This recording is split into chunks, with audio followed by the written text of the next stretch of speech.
All right, let's try this. About 5 weeks ago, I ordered a kayak, a hammerhead whale shark from No Bad Days Kayak. Okay, and I did it, and I paid for it, and it was shipped out and told it was going to take about 5 weeks to get, and that's pretty close. It took about 5 weeks. Well, needless to say, the kayak showed up today, and I was not able to see it too well. My glasses have been screwed up, and I got a new set of, new prescription. I can finally see later in the day.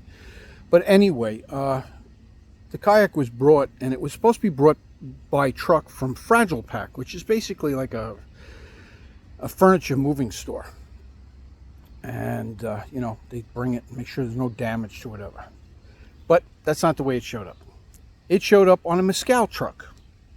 Two gentlemen got off the truck, okay, and they open up the door, and I'm looking, and there's garbage all over the top of my kayak. The material that it was wrapped in was a little bit ripped up, okay. There's garbage all over the place inside the truck, and it looks like the kayak is just like thrown in there. But needless to say, they brought it out and put it on the front lawn, and I opened it up. And after opening it up and checking out the kayak, this is what I found. As you can see, the front of the kayak is damaged. The handle is smushed in. I got buckles on the side and the front. It's got stress cracks in the material. Okay. And on the other side, same thing, stress cracks. It's bulged in the front, and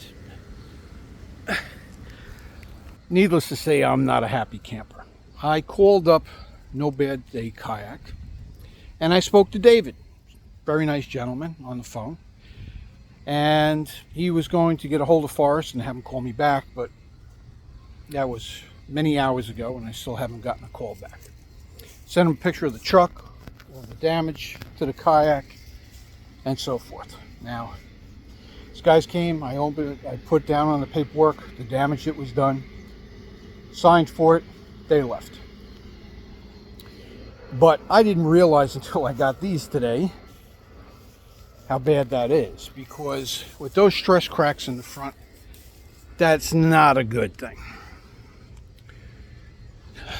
So, I'm waiting for a call from No Bad Day Kayak.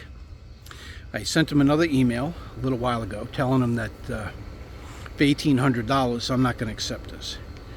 I expected that companies to come back, pick up the kayak, and ship it back to Texas, and then have a new one sent to me. Now that's going to kind of like kill my entire summer worth of fishing. I was been waiting and waiting and waiting on this, and been really hopped up for it, and when it finally shows up, I got that instead. So I added all the peripherals that came with it. I put the rudder on it and the handle and the stuff so that none of it got lost. I put the fin drive together, which is in the house, and I just want to make sure nothing's lost, so when these guys come back, they can just throw everything in the truck and take it back with them. Now, I understand this is not Forrest's problem. I mean, he didn't do this to the kayak and send it to me. I mean, that would be ludicrous. And it's not my fault. I mean, I paid for a kayak in one piece. But something got screwed up along the way, because apparently Fragile Pack is supposed to bring the kayak to you themselves. Found out that the two gentlemen that came there in a Mescal truck weren't from Fragile Pack. They're subcontracted. So when No Bad Day Kayak says that it's shipped from the manufacturer to them, put on the truck by them, sent to the local place over here, Fragile Pack, by me, and then brought by them to me, okay? What was they say? 12 hands, 4 forward, whatever. Okay? Well, the problem is that didn't happen. It was subcontracted out. Now, I understand that's not Forrest's problem. Okay? He did what he was supposed to. He sent me the kayak, and I have no doubt it was in perfect shape when it left. And now I got it. Now, I signed for it. I did. Didn't realize the damage that was actually done on it, and I it says on their website, got 10 days to call them up and explain all the problems or whatever. But for that kind of money, I expect them to send the guys back here, take the kayak back, bring it back to Texas, and send me a new one in 100% good shape. Okay? Now, normally, if it was damaged, like most of the time, I wouldn't care. Take a couple of bucks off it, and I would call it a day. But the fact that you can see the lines in the side of the hull where it buckled, and that it's got stress fractures through the material, nah, that ain't happening. So, I'm waiting on them, and I will let you know what happens when they call. Have a good day.